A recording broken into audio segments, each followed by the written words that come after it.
Olá. Quando a gente pensa no livro do Êxodo, sabe, é quase automático ir para Moisés, a travessia do Mar Vermelho, as 10 pragas, né? Com certeza. São as imagens mais fortes, talvez. Mas hoje a gente queria dar um zoom no comecinho mesmo. Lá em Êxodo capítulos 1 e 2. Exato. Porque deu uma coisa ali que às vezes passa meio batido. A história começa, na verdade, com a ação decisiva de 7 mulheres. Isso. 7 mulheres incríveis. Muitas vezes a gente nem guarda o nome de todas, né? Mas Sifrá, Puá, a mãe de Moisés, Joquebede. A irmã dele, Miriam, E isso, Miriam. E aí tem a filha do faraó, a serva dela que a acompanhava, e depois Zípora, a esposa de Moisés. Elas não são coadjuvantes de jeito nenhum. não mesmo. Elas são tipo a linha de frente. A coragem e a fé delas enfrentaram diretamente a tirania do faraó e, bom, prepararam todo o terreno para a libertação que viria depois. Exatamente. Elas foram essenciais. E é fascinante ver como a fé e as ações delas desafiaram um poder que parecia absoluto, né? Tudo isso alinhado com o propósito de Deus de preservar a vida. Então vamos lá, vamos desvendar essa história. Tudo começa, como você disse, com o medo do faraó. Os israelitas estavam crescendo muito, se multiplicando. Cumprindo aquela promessa lá de Gênesis, né? Frutificai e multiplicai-vos. E o faraó, bom, ele se sente ameaçado por esse crescimento. E a reação dele é brutal. Ele ordena às parteiras hebraicas, Sifra e Puá, que matem todos os meninos recém-nascidos. Uma ordem terrível. Terrível. Mas aí vem a primeira grande virada da história, né? O texto de Êxodo 1, versículo 17, é muito claro.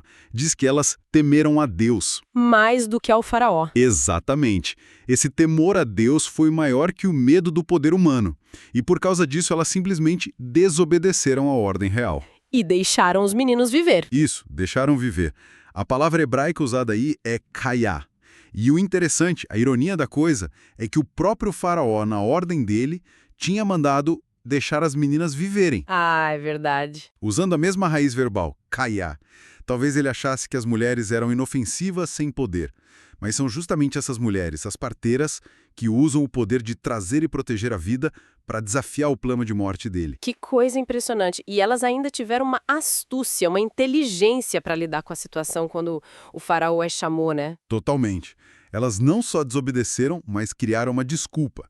Disseram para o faraó, olha, as mulheres hebreias são diferentes, elas são cheias de vida. Usaram a palavra caiá, né? Da mesma raiz de novo. Exato. Elas são kaiá, cheias de vida, e dão à luz antes mesmo da gente chegar. É uma combinação de coragem, fé e, sim, muita astúcia para proteger aquelas crianças. É incrível como a fé delas não ficou só no sentimento, né? Virou ação concreta, arriscando a própria vida. Sem dúvida. E essa corrente de resistência pela vida continua. Depois das parteiras, entra em cena a mãe de Moisés, Joquebede. Uma filha de Levi. O texto diz que ela viu que o menino era bom. Tov, em hebraico. Isso, Tov. E essa palavra não é qualquer palavra. É a mesma que Deus usa lá em Gênesis para descrever a criação. E viu Deus que era bom. Tov. Nossa, que paralelo forte. É como se ela reconhecesse o valor divino naquela pequena vida, mesmo sob ameaça de morte. Exatamente. E por reconhecer esse valor, ela age. Primeiro, esconde o bebê por 3 meses. Depois, quando não dá mais para esconder, ela não desiste. Ela constrói uma teva. Uma cesta, né? Mas essa palavra, teva, ela me soa familiar, não é a mesma palavra usada para... Para a Arca de Noé. Exatamente essa conexão que o texto nos convida a fazer. Só aparece nessas duas histórias na Bíblia toda. Uau! Assim como Deus usou Noé e uma teva para salvar a humanidade e os animais das águas do dilúvio, agora Joquebede, em parceria com Deus, usa uma teva para salvar seu filho das águas do Nilo, que representavam a morte decretada pelo faraó. Que profundo isso! É o mesmo instrumento de salvação, em contextos diferentes, mas sempre para preservar a vida contra as forças da morte. Precisamente. E a história dessa teva não acaba aí. A cesta é colocada no rio e quem a encontra? A filha do faraó. Que ironia do destino, né? A filha do homem que decretou a morte é quem vai salvar o menino. E o texto diz que ela sentiu compaixão. Olha que contraste. O pai dela, movido pelo medo e pela crueldade, ordena a morte. A filha, vendo aquele bebê chorando na cesta, sente compaixão e decide agir contra a ordem do próprio pai. Ela desafia o decreto real. Ela podia ter ignorado, podia ter cumprido a ordem, mas escolheu salvar aquele bebê hebreu. E ela o tira das águas. Daí o nome que ela dá a ele, Moisés, que significa algo como tirado, puxado das águas.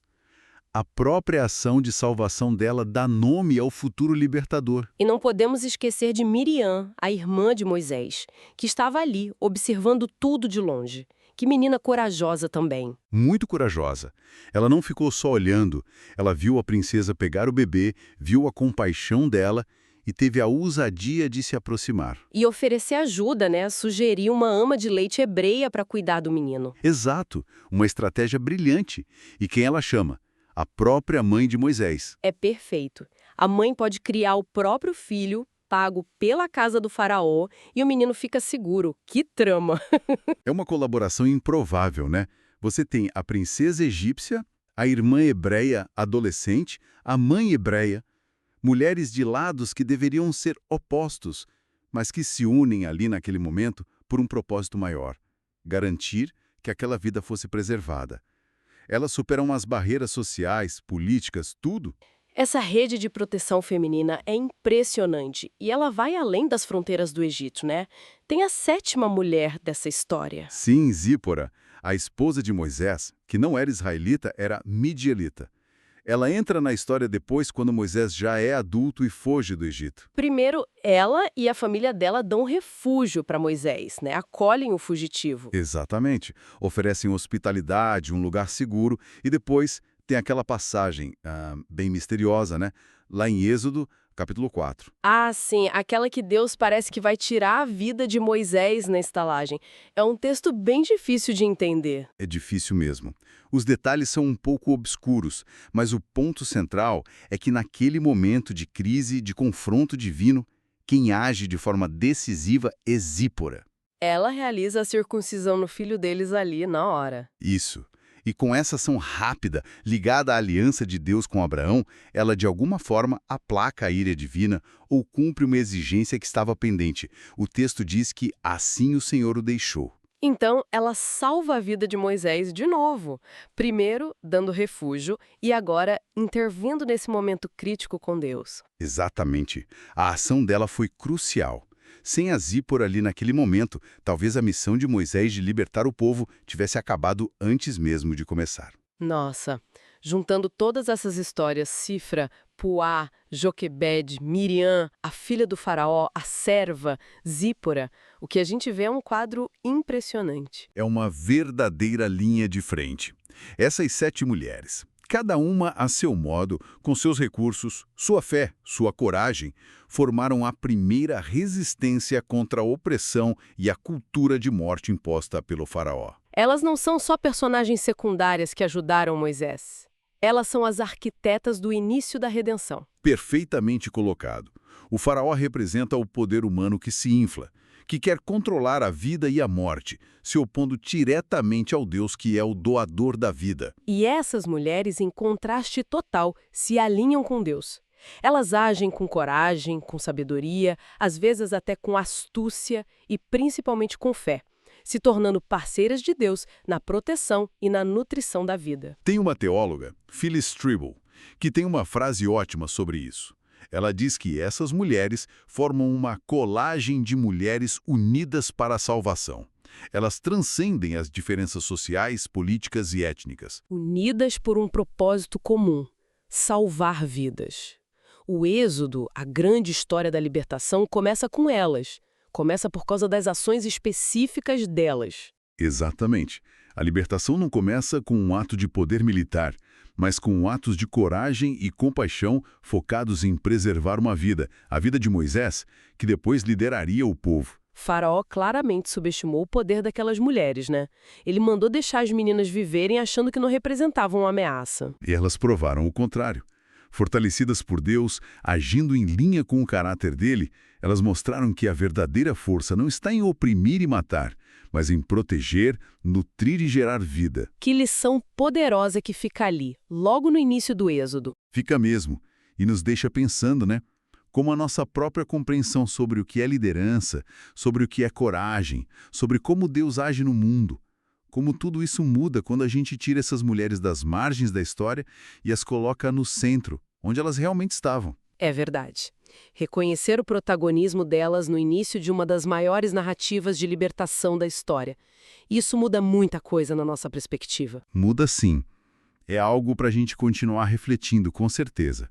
Ver a mão de Deus agindo através da fé e da coragem dessas mulheres comuns, mas extraordinárias.